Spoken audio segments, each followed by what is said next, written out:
Muy buenos días. En este viernes 11 del tiempo ordinario meditamos del Evangelio de San Mateo, el capítulo 6, versículos 19 al 23. En aquel tiempo Jesús dijo a sus discípulos: No os amontonéis tesoros en la tierra donde hay polilla y herrumbre que corroen y ladrones que socavan y roban. Amontonaos más bien tesoros en el cielo donde no hay polilla ni herrumbre que corroan, ni ladrones que socaven y roben, porque donde esté tu tesoro, allí estará también tu corazón. La lámpara del cuerpo es el ojo. Si tu ojo está sano, todo tu cuerpo estará luminoso. Pero si tu ojo está malo, todo tu cuerpo estará a oscuras. Y si la luz que hay en ti es oscuridad, ¿qué oscuridad habrá? Palabra del Señor. Acá hay dos momentos, dos ideas de la formación de Jesús que nos da. Lo primero es las riquezas. Hemos hablado bastante de eso. Me imagino que ya se habrán dado cuenta que nuestras riquezas no nos ayudan de mucho en esta vida, salvo para tener un pasar relativamente tranquilo, pero que la verdad es que hoy tenemos y mañana no sabemos.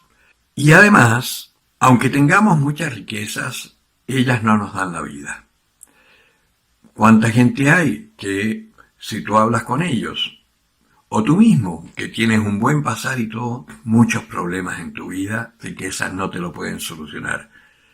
Como dice ese refrán, un poquito tonto, popular, la riqueza no da la felicidad, pero ayuda bastante.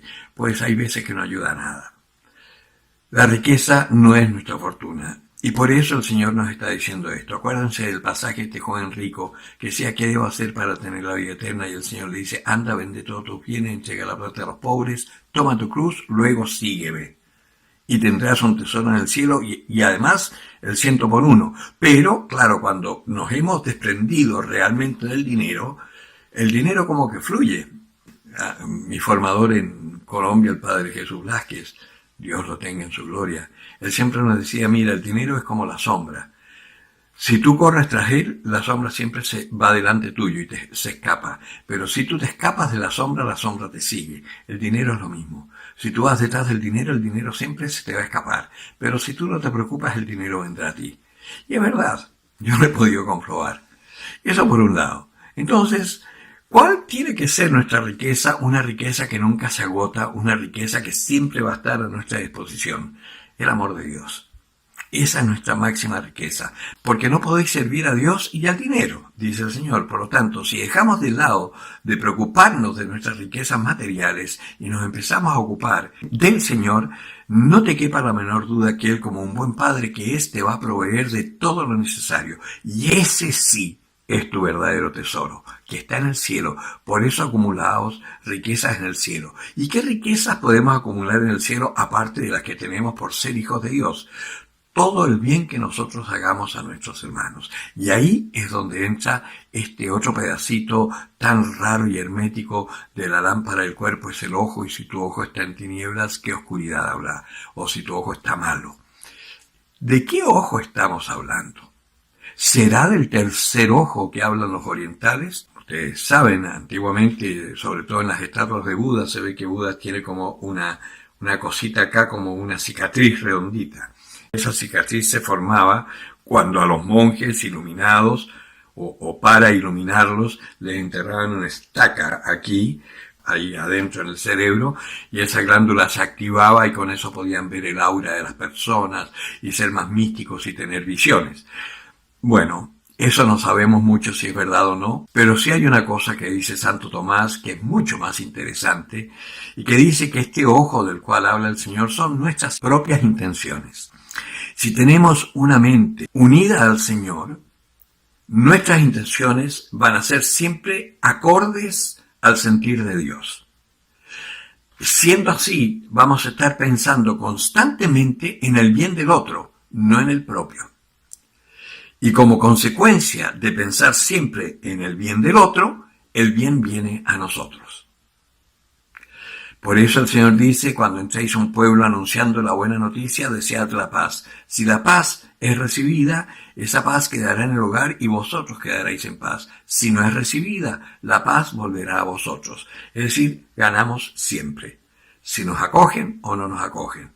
Entonces, tenemos una forma muy buena de tener esta luz interior.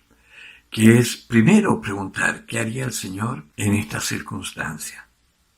Segundo, empezar a pensar bien de las personas, no juzgar. Lo dice el Señor, no juzguéis para no ser juzgados, porque con la vara con que midáis se os medirá.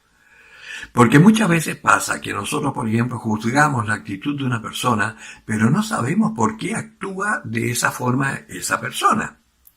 No sabemos su historia, no sabemos lo que viene detrás. Yo tengo una situación particular con mi papá, por ejemplo. Mi papá fue muy indiferente conmigo y no así con mi hermano menor, 9 años menor que yo. Y yo tuve mucho juicio contra él porque yo pensé que mi padre no me amaba. Cuando entré a la iglesia y me di cuenta que yo tenía un juicio tremendo en mi corazón y fui a pedirle perdón, resulta que mi papá me dice, es que yo aprendí a ser papá contigo, porque yo no tuve papá. Y en ese momento me vine a acordar, me vine a dar cuenta, a caer en cuenta, que yo no había conocido a mi abuelo paterno y nunca me había preguntado por qué. Y resulta que mi abuelo paterno, cuando mi papá era un adolescente, se había separado de mi abuela. Y mi abuelo paterno, a su vez, no había sido un buen marido, por eso mi abuela se separó y ganó la custodia de los hijos, y mi abuelo, que quería mucho a mi papá, había intentado incluso raptarlo.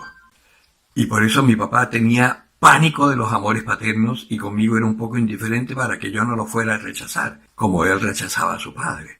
Pero también, viendo la historia, resulta que mi bisabuelo era hermano de Arturo Prat y también peleó en la Guerra del Pacífico y esa guerra fue muy cruda y la gente quedó muy mal, quedaron muchos choqueados y uno de ellos fue mi bisabuelo, que tampoco supo ser papá de mi abuelo. Es decir, hay toda una historia de falta de afecto paterno hacia el hijo. ¿Y dónde se cortó el círculo? En mi familia. Mi papá conmigo, que aprendió a ser papá y fue un excelente papá de mi hermano Arturo. Bueno, también fue un excelente papá mío, solo que a mí no me dio el afecto que yo hubiese querido que me diera. Me dio otras muestras de afecto que con el tiempo empezamos, él mismo me fue recordando, pero mira, mi papá fue un hombre maravilloso y de una ternura extraordinaria. Solo que yo en ese tiempo no lo veía, pero mi papá me hacía juguetes, me contaba unas historias, me hacía unos dibujitos como siluetas mientras me contaba las historias, me llevaba con él a todas partes. Claro, a mí no me gustaba mucho, me llevaba por ejemplo al Quiero al Blanco y yo siempre fui sensible de los oídos, pero en fin, era un amor maravilloso de mi padre, pero que yo no lo supe entender. ¿Cuántas veces no nos pasa a nosotros que también juzgamos mal a las personas y no las conocemos realmente? Entonces acá con esta palabra el Señor nos está diciendo, hagámosle caso a Santo Tomás. Pongamos primero que nada el deseo de tener siempre buenas intenciones hacia los demás. No juzguemos. Más bien tratemos de justificar y, si es posible, hablar con esas personas para poder conocerlas y conociéndolos quizás nos damos cuenta de que tienen unas tragedias tan grandes que si les anunciamos el amor de Dios vamos a empezar a sanar esas heridas y ahí iremos acumulando todas estas buenas acciones arriba en el cielo e iremos teniendo este tesoro arriba en el cielo que en el momento del juicio final va a venir en ayuda de nosotros los testimonios de todas las personas a quienes nosotros les hicimos algún bien aquí en la tierra. Ese es el tesoro que hay que acumular y eso es lo que vale acumular. Empecemos entonces por ahora pidiéndole al Señor que nos dé la gracia de no juzgar. Partamos por ahí. Y segundo, la oración constante. Y dentro de eso, el rosario, arma fundamental y potentísima contra los espíritus del mal que hoy están dominando en la tierra y que nos engañan y nos interpretan la historia y nos hacen odiar en vez de amar, nos hacen tener miedo en vez de tener confianza en Dios, nos hacen rechazar a Dios porque nos interpretan la historia. Empecemos por ahí. El que tenga oídos para oír, que oiga.